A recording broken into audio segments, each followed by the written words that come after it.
지금 연력학에 대해서 쭉 하고 있는데 오늘 하는 내용이 연력학 제1법칙으로요. 연력학 중에서는 그래도 가장 잘 알려져 있고 물리학원에서도 가장 많이 다루는 법칙이 되겠습니다. 에너지 보존 법칙이라고도 하고요. 요 연력학 제1법칙에 대해서 오늘 얘기를 하고 연력학 제1법칙이 적용되는 몇 가지 상황들에 대해서 설명을 할까 합니다. 우선 이게 우리가 이번 시간 내내 다루어야 할 대상인데요. 이게 제가 직접 그린 겁니다.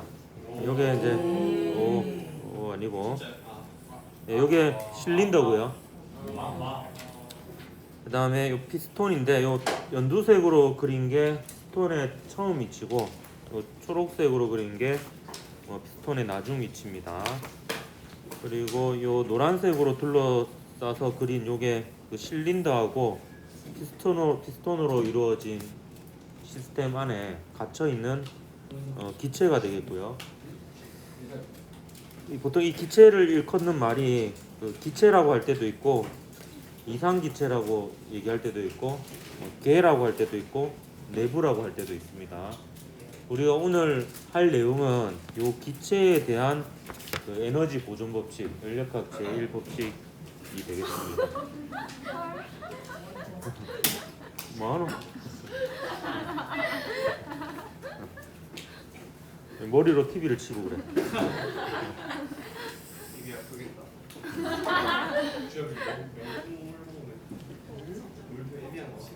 지금 상황은 이제 실린더하고 피스톤은 단열되어 있고요. 그러니까 피스톤하고 실린더를 통해서 열이 유입되거나 방출되는 건 없고 별도로 열 공급 장치가 연결되어 있어서 열 공급 장치로부터 이 기체에 열 에너지가 전달되고 있는 이런 과정이 되겠습니다. 근데 경우에 따라서는 실린더나 피스톤을 통해서 열이 빠져나가는 경우도 있습니다. 어쨌든 요 기체에 대해서 그 에너지 보존 법칙, 연력학 제1법칙을 써볼 건데요. 일단 식을 먼저 써놓고 하나하나 설명을 하도록 하겠습니다. Q는 W 더하기 델타 U입니다. 이 중에서 Q하고 W는 열과 일로 지난 시간에 배운 내용이고요. 그 델타 U는 아직 여러분이 하지 않은 내용이 되겠습니다. 그래서 Q, W, 델타 U에 대해서 정확하게 좀 짚고 넘어가도록 하겠습니다. 우선 Q부터 설명을 하도록 할게요. Q는 기체가 외부로부터 받은 열량입니다. 이때 외부는 뭐냐면 요 기체 요것만 내부고요. 나머지는 전부 다 외부입니다. 실린더도 외부고 피스톤도 외부고 열 공급 장치도 외부고 이걸 둘러싸고 있는 공기도 외부입니다. Q는 외부로부터 받은 열량인데 이 경우에는 이 열 공급 장치로부터 받은 열량이 되겠습니다.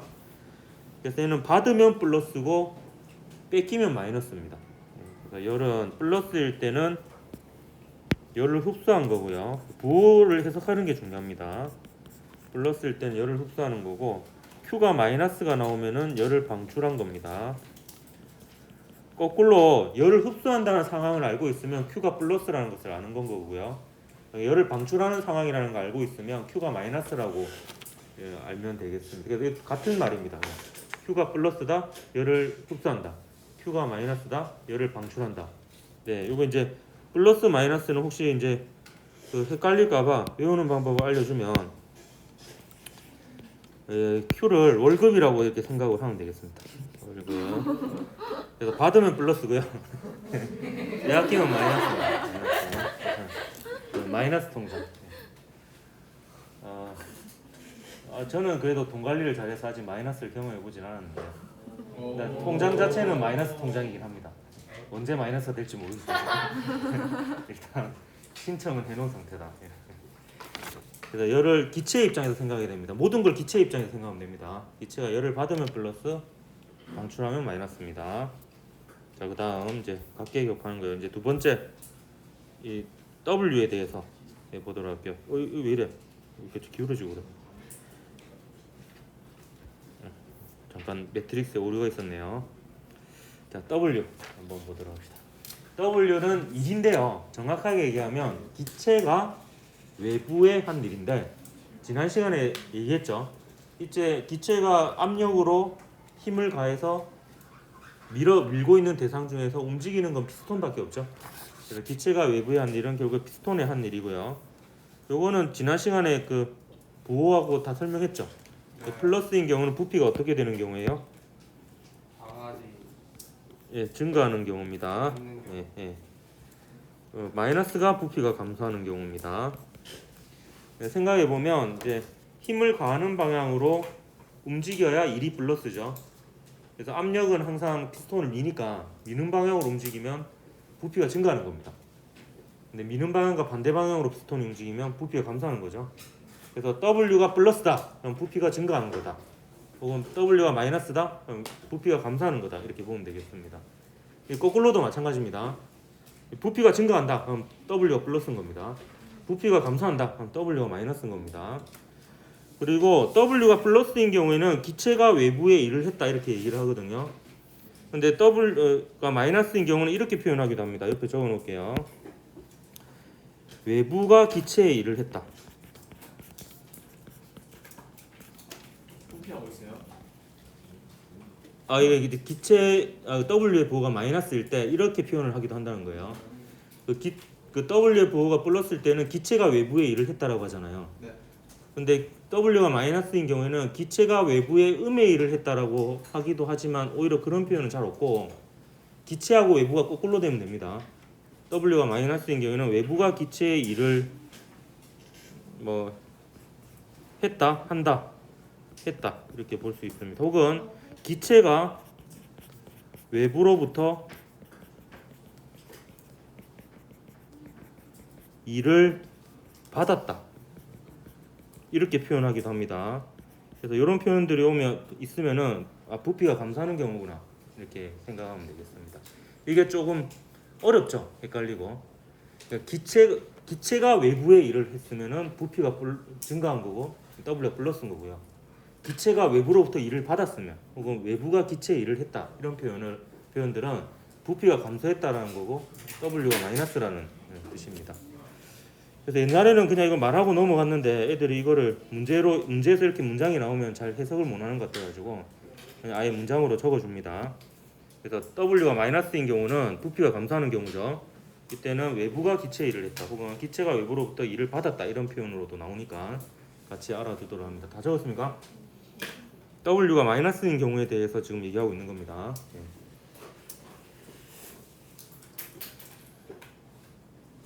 넘어가도 되겠습니까? 네. 자, 이제 델타 U에 대해서 설명을 할 건데요. 이 델타 U는 일단 U가 내부 에너지라고 정의되는 물리량이고요. 델타가 붙었으니까 그것의 변화량을 뜻합니다. 그래서 델타 U는 내부 에너지의 변화량인데 내부 에너지가 무엇인지에 대해서 얘기를 해야 되는데 내부 에너지는 정확하게 얘기하면 그 기체의 역학적 에너지의 총합입니다. 분자들이 여러 개 있잖아요. 걔네들의 운동 에너지와 포텐셜 에너지의 총합이 내부 에너지가 되겠습니다. 그런데 우리가 다루는 기체는 이상 기체라 그랬죠. 이상 기체가 지난 시간에 얘기했었죠. 이상적인 이상한 기체가 이상 기체라 그랬죠. 이게 왜 그러냐면 이상 기체는 되게 이상적인 상상을 통해서 이제 가정을 하는 거예요. 그래서 얘네들끼리는 무조건 탄성 충돌, 그러니까 충돌 과정에서 에너지를 잃지 않는 충돌만 하고요. 그리고 다른 상호작용 자체는 아예 하질 않아요. 그러니까 전기력이 작용한다든지 서로 중력이 작용한다든지 이런 건 다 무시합니다. 따라서 그 말은 뭐냐면 서로 간의 상호작용을 무시한다는 거는 그 힘들에 의해서 포텐셜 에너지가 정의되는데 포텐셜 에너지가 없다라고 보는 거예요. 그러니까 오로지 운동 에너지만 있다라고 보는 겁니다. 이상기체는. 그래서 이상기체의 경우에는 내부 에너지가 곧 총 운동 에너지가 됩니다. 이 말고도 이상기체는 이상한 특성들이 있는데요. 온도가 아무리 내려가도 절대 온도는 10켈빈이 되어도 기체 상태로 유지된다라고 봅니다. 원래는 액체가 됐다 고체가 됐다 하잖아요. 근데 무조건 그냥 100% 기체 상태라고 보고요. 일단 크기가 없다고 봅니다. 그냥 점이라고 보는 거예요. 크기에 의해서 뭔가 생기는 여러 가지 일들을 다 무시합니다. 그래서 이상하죠. 이상적인데 이상하다. 그래서 이상기체다. 이렇게 뭐 그렇습니다. 그래서 요거는 이제 기체 분자마다 사실 운동 에너지가 다 같지는 않거든요. 속도가 다 다르기 때문에. 그래서 기체 분자 한 개당 평균 운동 에너지라는 의미로 카이네틱 에너지 위에 이제 또 평균을 할 때 위에 발을 붙이죠. 여기에다가 실제 분자의 개수를 곱하면은 너무 띄었네. 뭐 안 쓰려고 그랬는데 씁시다 그러면. 너무 띄었네. 실제 분자의 개수에다가 기체 분자 한 개당 평균 에너지를 곱한 게 결국에 내부 에너지다 이렇게 볼 수 있습니다. 왜냐하면 포텐셜 에너지는 무시하니까. 원래는 역학적 에너지를 의미하지만 이 기호 때문에 좀 헷갈리죠. 역학적 에너지 할 때는 이 포텐셜 에너지 기호로 썼잖아. 근데 이거는 기호가 이렇게 쓰긴 하지만 포텐셜 에너지를 의미하는 게 아니고 역학적 에너지를 의미하는데 오히려 포텐셜 에너지는 이 경우에 없고 운동 에너지를 의미합니다. 요거는 이제 또 풀어서 쓰면 이렇게 볼 수 있죠. n 곱하기 2분의 1에 잠시만요. 이건 까만색으로 적으십시오. 2분의 1의 m의 평균 속력의 제곱 이렇게 볼 수 있고요. 그리고 우리가 뭐 증명하거나 이러지는 않겠지만 그 볼츠만이나 여러 물리학자들이 한 일이 결국에 기체 분자의 평균 운동 에너지가 그 온도에 비례한다. 절대 온도에 비례한다라는 것을 밝혀냈습니다. 그래서 이 내부 에너지는 V의 제곱입니다. 2분의 1 mv 제곱. 근데 V가 이제 평균 속력입니다.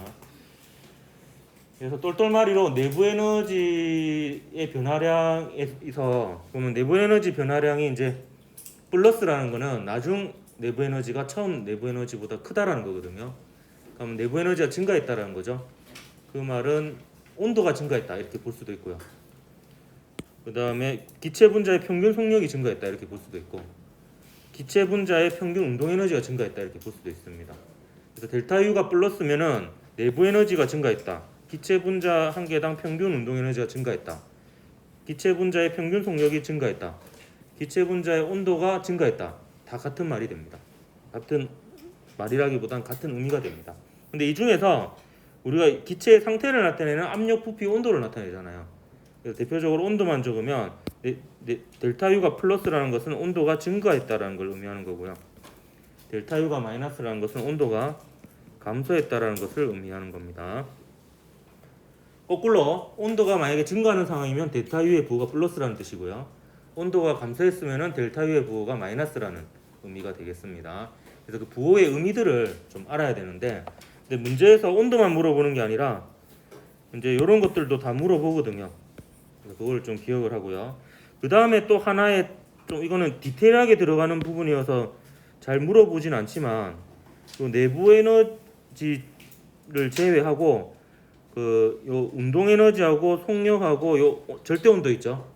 이거는 전부 다 기체 분자 한 개에 해당하는 내용이 됩니다. 그러니까 내부 에너지는 n 개의 기체 분자의 총 운동 에너지인데요.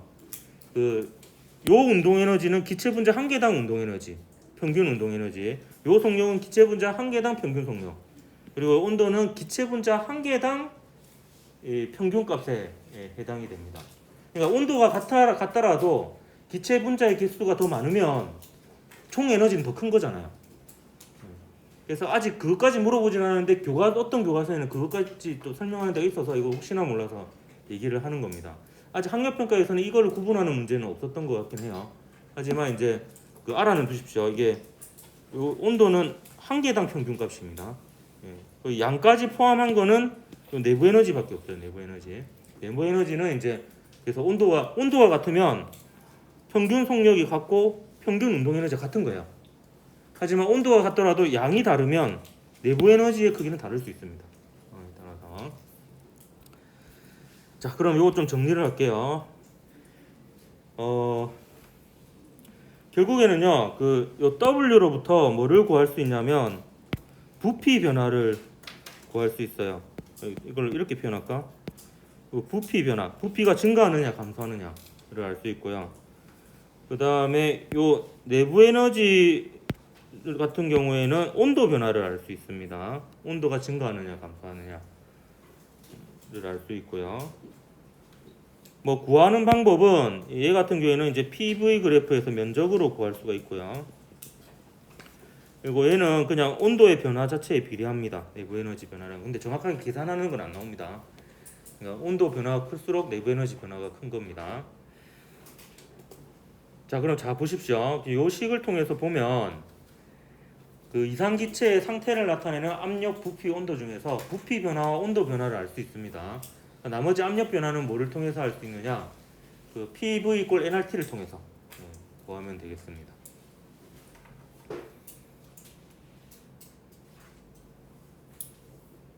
PV 이꼴 nRT 구하는 그거 외우는 방법 알려줬나? 네. 어떻게 해라 했어요 제가? 아 그냥 여러 번 해라 했어요? 그럼 제가 보충을 좀 하도록 하겠습니다. 이 옆반에서 누가 아주 참신한 방법을 알려줬어요. 아주 천재적인 학생인 것 같은데. 그래서 그 농담을 빠뜨린 부분이어서 이 부분은 보충해서 하도록 하겠습니다. 이 PV 이꼴 nRT 외우는 방법입니다. 그 학생 이름을 내가 까먹었네. 걔가 그 보자마자 떠올랐다더라고. 천재인 것 같아.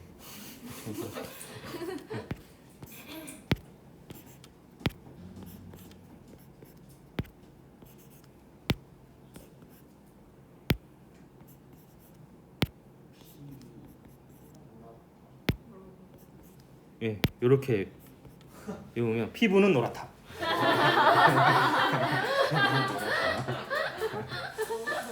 천재인 것 같지 않아요? 진짜 천재인 것 같아. 그래 이거 어디서 뭐 참고서나 뭐 이렇게 누가 인강이라 애들 가르쳐 주디 하니까 그건 아니라고 방금 떠오르는 생각이라서 야, 허락을 구하고 그럼 이걸 다른 애들한테 알려줘도 되겠네 하니까 괜찮다 그래가지고 피부 진짜 괜찮은 것 같죠? 근데 이거의 단점은 뭐냐면 이런 식으로 외우면 단점이 뭐냐면 나중에 피부는 노랗다는 기억이 나는데 그게 뭔지가 기억이 안 나는 농담만 기억이 남는 이런 경우가 있는데 그러니까 요걸로 이제 압력을 구하면 됩니다.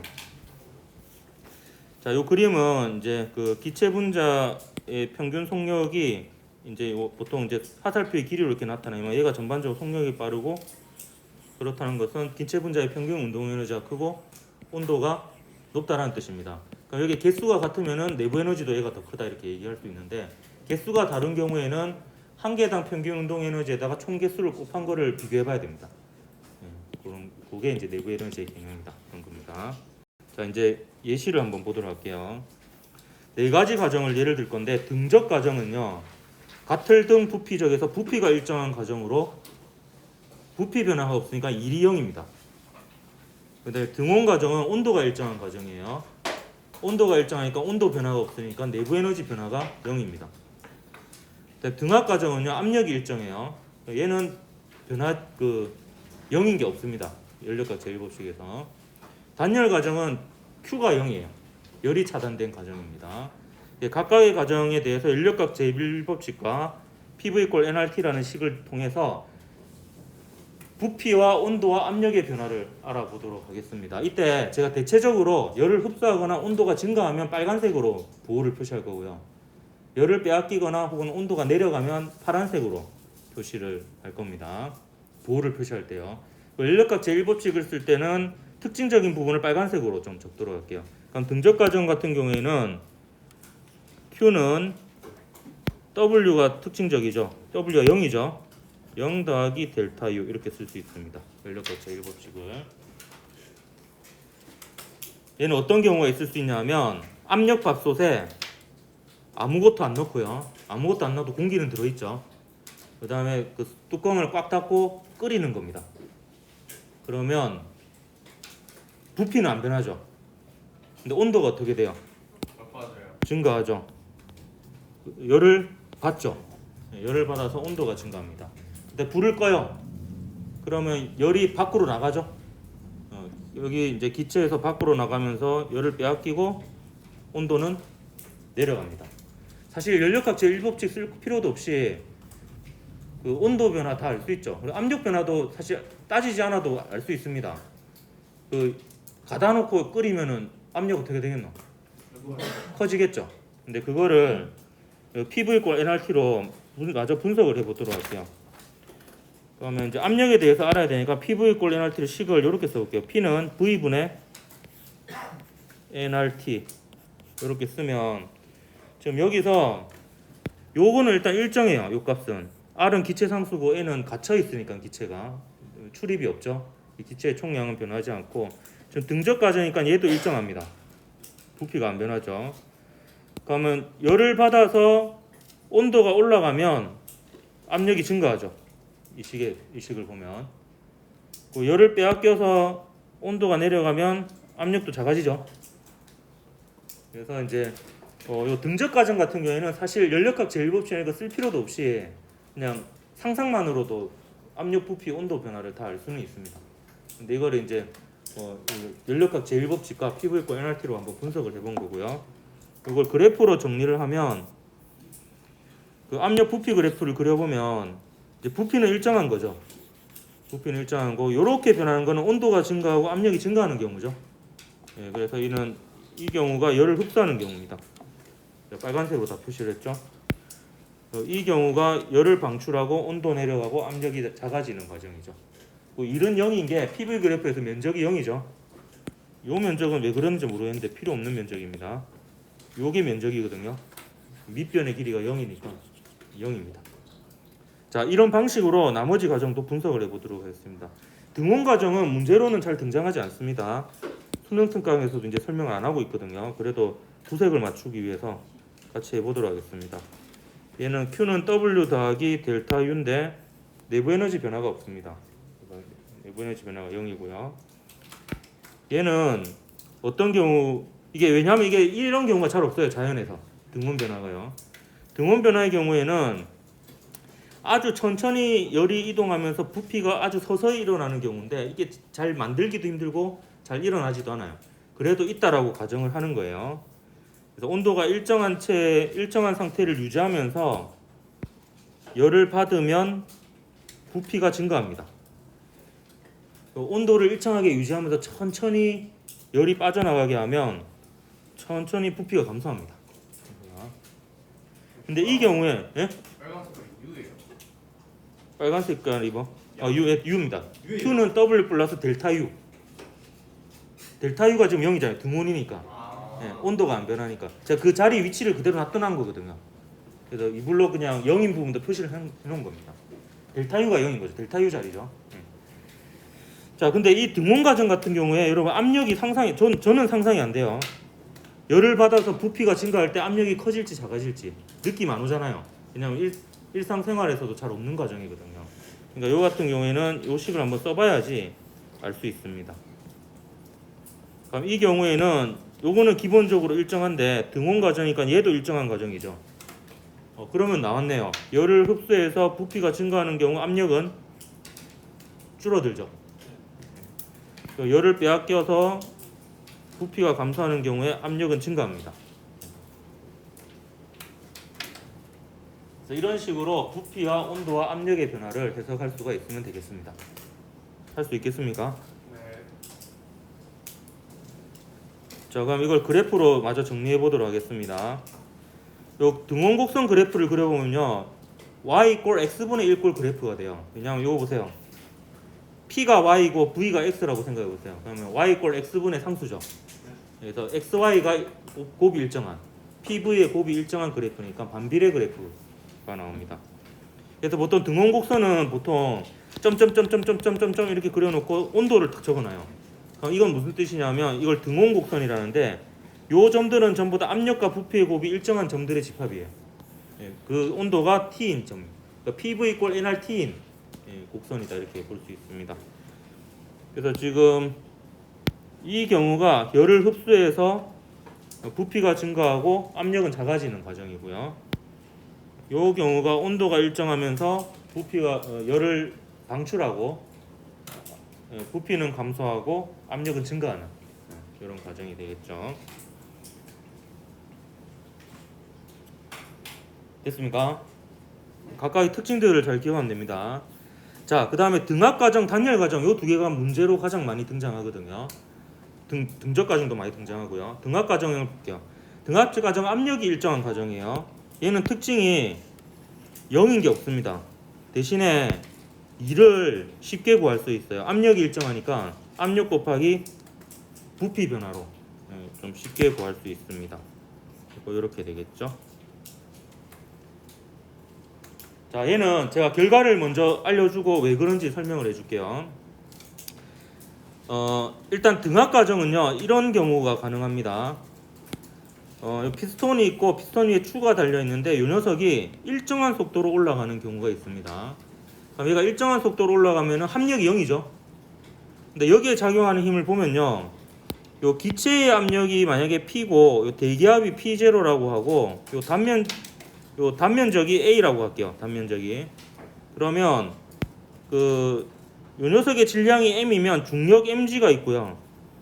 그 다음에 대기압이 위에서 아래로 누르는 힘이 있고요. P0A죠. 그 다음에 기체가 위로 미는 힘이 있어요. PA. 이렇게 세 개의 힘이 평형을 이루니까 일정한 속도로 움직일 수 있는 거예요. 만약 일정한 속도로 움직인다고 하면. 그럼 여기서 중력 일정하죠. 그 다음에 대기압 안 변하잖아요. 그럼 기체의 압력도 어떻게 돼야 돼요? 변하지 않아야지 요 세 개의 합이 0인 게 유지가 되죠. 그래서 얘가 피스톤이 일정한 속도로 움직이면 등압 과정입니다. 피스톤이 일정한 속도로 움직이면 등압 과정이고, 아니면은 문제에서 등압 과정이라는 단서를 주기도 해요. 그냥 압력이 일정하게 변한다. 압력이 유지된 채 부피가 증가했다. 이런 표현이 있으면 등압 과정이 되겠습니다. 등압 과정의 특징은 요거 하나 기억해 두면 문제 풀 때 굉장히 유용합니다. 부호가 무조건 다 같습니다. 그러니까 세 개 중에 하나의 부호만 찾으면 나머지 부호를 알 수 있어요. 부피가 증가한다. 그럼 얘가 플러스죠? 그럼 다 플러스입니다. 만약에 열을 빼앗겼다라는 게 나와 있다. 그럼 다 마이너스입니다. 이렇게. 셋 중에 하나의 부호만 알면 부호가 다 같습니다. 요걸 하나 기억하면 좋고요. 그 다음에 얘는 압력은 볼 필요 없죠. 압력이 일정하니까 볼 필요 없는데 부호가 왜 다 같은지를 얘기해 줄게요. 자, 여러분 지금 PV 이꼴 nRT라는 식이 있어요. 근데 여기서 P에서 좀 한 칸 띄우고 V 적고요. 그 다음 nR하고 한 칸 띄우고 T를 한번 적어 보십시오. 이게 PV 이꼴 nRT인데, 자, PV 이꼴 nRT라는 식하고 연력학 제1법칙의 차이점이 있어요. 뭐냐면 PV 이꼴 nRT는 특정한 순간의 압력, 부피, 온도 사이의 관계식이고요. 그 다음 얘는 상태 1에서 상태 2로 바뀌는 동안에 받는 열, 그동안의 한 일, 그동안의 내부 에너지 변화예요. 그러면 자 보십시오. 등압 과정에서요, 얘는 상수예요. 안 변해요. 상태 1하고 상태 2가 똑같습니다. 그 등압 과정에서 상태 1하고 상태 2에서 압력은 어때요? 똑같죠? 그럼 변하는 거는 부피하고 온도가 변합니다. 그러면 여기에 델타를 붙여볼게요. 델타를 붙여보면 이게 나중 부피 빼기 처음 부피고 이 나중 온도 빼기 처음 온도입니다. 그러면 이상기체 상태 방정식을 상태 1에 대해서 PV 이꼴 nRT를 쓰고 상태 2에 대해서 PV 이꼴 nRT를 쓴 다음에 좌변끼리 나중값 빼기 처음값, 우변끼리 처음값, 나중값 빼기 처음값 하는 게 이 식이 되거든요. 그러면 요 식을 한번 잘 보면요, 결국에 얘는 어차피 플러스고요. 압력은 얘도 플러스입니다. 그러니까 얘네들은 노란색으로 표시한 거는 변하지도 않고 부호도 아무것도 뭐 같은 게 없어요. 변하는 게 없어요. 그러면 오로지 이 식이 같다는 건 크기도 같고 부호도 같아야 되는데 요 델타 V하고 델타 T가 부호가 같기 때문에 등식이 성립하는 거거든요. 그러니까 부피 변화하고 온도 변화가 부호가 같아요, 이 경우. 근데 여기서 요만큼은 결국에 바로 1이죠. 등압 과정에서 1이고, 요만큼은 온도 변화량하고 관계 있으니까 결국에 내부 에너지 변화량에 비례하는 값이에요. 그렇기 때문에 이 녀석하고 이 녀석의 부호가 같습니다. 그러니까 얘랑 부호가 같으니까 부호가 같은 끼리 더하면 이것도 부호가 같겠죠. 그래서 근데 방금 한 말은요, 문제 풀 때마다 생각할 필요는 없고 한번 이렇게 해보고 이거 기억을 하세요. 부호가 다 같다는 거. 등압 과정에서는. 자, 그럼 등압 과정 그래프로 정리해 보도록 할게요. 자, 압력이 일정하니까 이렇게 변합니다. 이 중에서 이렇게 변하는 것은 열을 흡수하고 부피 증가하고 온도 증가하는 변화입니다. 이렇게 변한 거는 열 방출하고 부피 감소하고 온도 감소하는 변화입니다. 요 등원 곡선 보면 PV 꼴 nRT1, PV 꼴 nRT2인 곡선이 있는데 T1하고 T2 중에서 온도가 누가 더 높아요? T2가 더 높죠. 아, 여기 적혀 있네. 요 값이 압력 부피 곱한 게 전반적으로 더 크죠? 이거보다. 그래서 이렇게 하는 게 온도가 증가하는 변화가 되겠습니다. 자, 이제 단열 하나 남았습니다. 자, 단열 과정 한번 보도록 할게요. 단열 과정은 특징이 열이 차단되어 있으니까 Q가 0입니다. 그리고 W 더하기 델타 U 이렇게 되죠.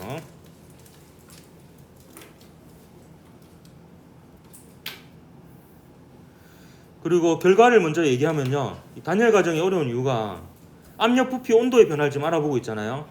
자, 등적 과정은 부피 안 변합니다. 등원 과정 온도 안 변해요. 등압 과정 압력 안 변합니다. 근데 단열 과정은 전부 다 변합니다. 부피, 온도, 압력이 다 변합니다. 다 변하고요. 그 다음에 얘는 특징이 단열이면서 부피가 증가하면 온도가 내려갑니다. 단열 상태에서 부피가 감소하면 온도가 증가합니다. 그래서 단열이면서 부피가 팽창하면서 온도가 내려가는 과정을 단열 팽창이라고 하고요. 따로 이렇게 이름을 붙이기도 합니다. 그리고 단열 과정에서 온도 압축에서 온도가 올라가는 것을 단열 압축이라고 합니다.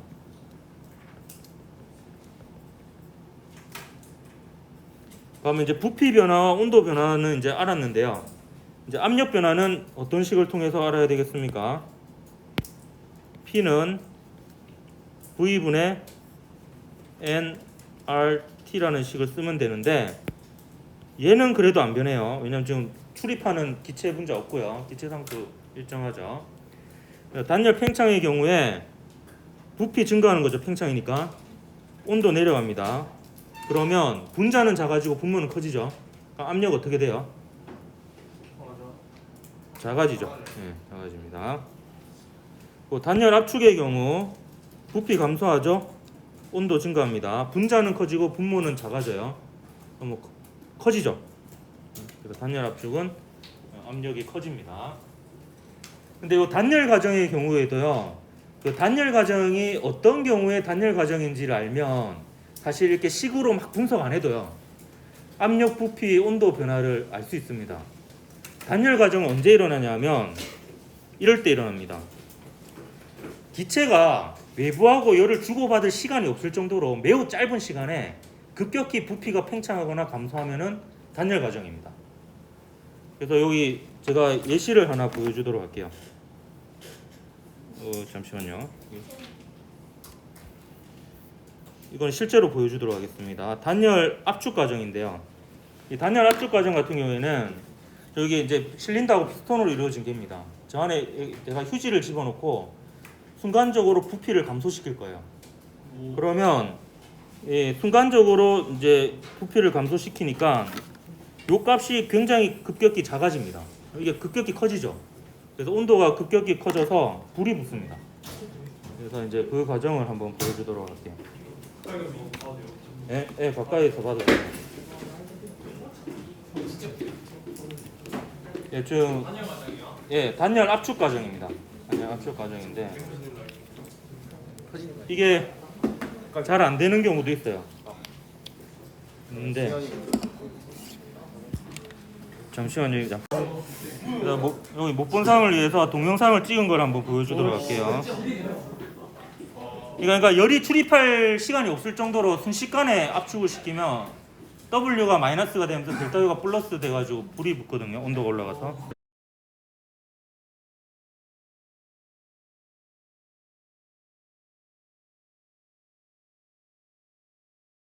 그렇죠. 이게 슬로우 모션 있어요. 이게 슬로우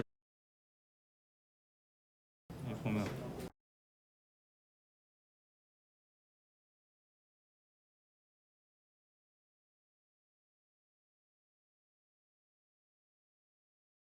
한 번만 더 보여줄까요? 이거 나중에 시간 남으면 한번 실제로 더 보여줄게요. 지금 이제 이게 시간이 그렇게 좀 많이 남지 않아가지고 일단 이게 단열 압축이고요. 단열 팽창의 경우에는 구름이 생성되는 과정이 대표적인 단열 팽창 과정이에요.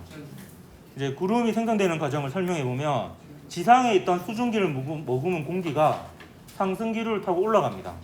올라가면 그 아래쪽이 압력이 크거든요. 대기압이. 그러면 대기압이 크니까 압력이 큰 공기 덩어리가 압력이 작은 위쪽으로 올라가는 거예요. 그러니까 올라가면 주변에 있는 압력이 더 작으니까 팽창하겠죠. 그러니까 이 과정에서 공기 자체도 열이 잘 전달되지 않는 물질이거든요. 그런데다가 이게 이제 빨리 일어나게 되면 이제 단열 팽창이 되는 거예요. 그러면 온도가 내려가면 이제 기체 상태의 H2O가 액체 상태나 고체 상태가 되면 이제 눈에 보이는 구름이 되는 거죠. 그게 이제 은결핵에 붙어가지고 모이면 이제 구름이 되는 겁니다. 그래서 이것도 실험을 할 수 있는데요. 이 실험 어떻게 하냐면 페트병에 뜨거운 물을 담고 이제 그 기체 상태의 물을 만드는 거죠. 그 다음에 그 향 같은 거를 피워가지고 그 은결핵 역할을 합니다. 안에다 집어넣고 그 페트병을 천천히 이렇게 압축시켰다가 뚜껑을 닫아야 되겠죠. 순간적으로 확 넣으면 단열 팽창이 됩니다. 그러면 이제 그 희뿌연 연기가 보여요. 그래서 기체 상태의 H2O는 안 보이거든요. 그럼 그게 액체나 고체가 됐다는 거예요. 온도가 내려가가지고 한번 보도록 하겠습니다.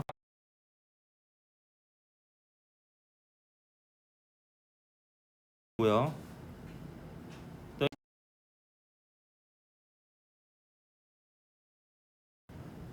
그 다음에 물은 부어요. 그냥 그 기체 상태에 물만 남겨놓는 거죠.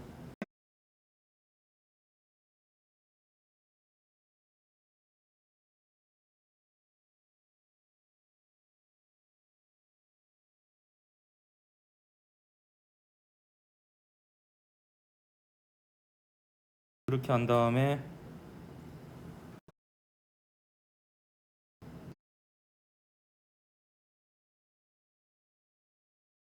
이제 세팅이 다 된 건데요. 이 상태에서 천천히 압축시켰다가, 왜냐면 너무 빨리 압축시키면 그 자체 때문에 온도가 올라가거든요. 그래서 천천히 압축시켰다가 갑자기 확 팽창시키면 이제 단열 팽창이 되면서 구름이 생기는 걸 볼 수 있습니다.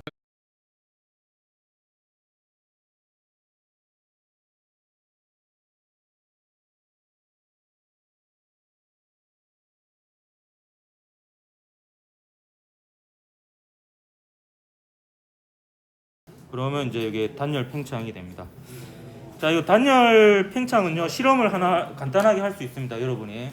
근데 이거 마스크를 벗어야 되기 때문에 집에 가서 해보십시오. 손바닥을 이렇게 대고요, 이제 하는데, 그럼 그 하 하면은 따뜻한 바람이 나오죠. 근데 후 하면은 시원한 바람이 나오잖아요. 지금 하면 안 돼. 하 하면은 그건 아무것도 아닌 거예요. 그냥 속에 있던 공기가 그대로 나오는 거예요. 근데 후 하면은 순간적으로 볼이 빵빵해지잖아. 압력을 높이는 과정이에요. 그래서 압력을 높인 상태에서 밖으로 내보내요. 그러면 압력이 큰 공기가 나와서 주변의 압력이 작으니까 팽창해 버려요, 순간적으로. 그러면서 단열 팽창이 되면서 온도가 내려가서 시원한 바람이 되는 겁니다. 그래서 실험을 해보면 후 하더라도요, 이게 멀리서 후 하면은 손바닥이 시원해요. 근데 후 하면서 손바닥을 가까이 가져가 보면 그 입술 바로 앞에서 나오는 공기는 뜨거워요. 후 하더라도. 예. 왜냐하면 후 하더라도 입술에서 바로 출발한 거는 미처 팽창하기 전이거든요. 그러니까 아직은 그 온도가 높죠. 이게 어느 정도 진행을 해야지 단열 팽창이 되어서 시원해집니다. 그래서 라면을 먹을 때 가까이서 후 부는 건 미련한 짓이에요. 예. 멀리서 후 불어야 돼요. 그래야 단열 팽창이 되어서 시원해집니다. 그러니까 가까이 분 애들은 이제 물리를 안 배운 애들, 멀리서 이렇게 분 애들은 이제 단열 팽창을 이해하는 아이들. 그래서 라면은 최대한 멀리서 부는 게 유리합니다. 그래서 멀리서 불어야지 이제 된다. 오늘 가장 중요한 내용이 되겠습니다. 예. 그래서 요 과정들을 하나 빠졌네. 그래프 얘기 안 했네요. 단열 과정. 요게 단열 팽창이에요. 단열 팽창이고 요게 단열 압축이에요. 자, 요거는 등원 곡선입니다. 사실 이건 등원 과정이에요, 요거 자체는. 근데 이걸 보조선으로 끄는 게 뭐냐면, 사실 이게 카르노 기간의 과정인데요. 그건 몰라도 되긴 한데, 카르노 기간이 이상적인 가장 이론적으로 있을 수 있는 가장 높은 효율의 열기관인데 등온 단열 과정을 거치거든요. 근데 그 중에서 이제 여기 단열 과정인데 단열 팽창이니까 부피가 증가하죠. 네. 그러니까 온도가 내려가야 되니까 지금 요 온도보다 요 온도가 더 낮잖아요. 그래서 단열 곡선을 보면 요 등온 곡선보다 단열 곡선이 더 가파라야 되는 게 이게 온도가 변하거든요. 예, 그래서 이게 기울기가 좀 더 가파른 걸 볼 수 있습니다. 단열 곡선이. 단열 압축은 부피가 감소하고 온도는 요 T1에서 T2로 커지죠. 압력 커지고. 그리고 아까 제가 정성적으로 알 수 있다는 게 아까 이 실험 봤지만 단열 압축되면 부피 감소하고 온도 증가하고 압력 어떻게 되겠어? 커지겠죠. 느껴지죠. 예. 그러다 여기서 갑자기 확 당기면은 온도 내려가면서 압력 어떻게 되겠어요? 줄어들겠죠. 그래서 이렇게 해도 됩니다. 그냥 정성적으로 단열 가지고 식 막 안 세워도요. 예, 그게 더 편하면 그렇게 해도 됩니다. 자, 오늘은 여기까지 하고 다음 시간에 열역각 제2법칙과 열기관의 열효율에 대해서 얘기하도록 하겠습니다. 수고했습니다.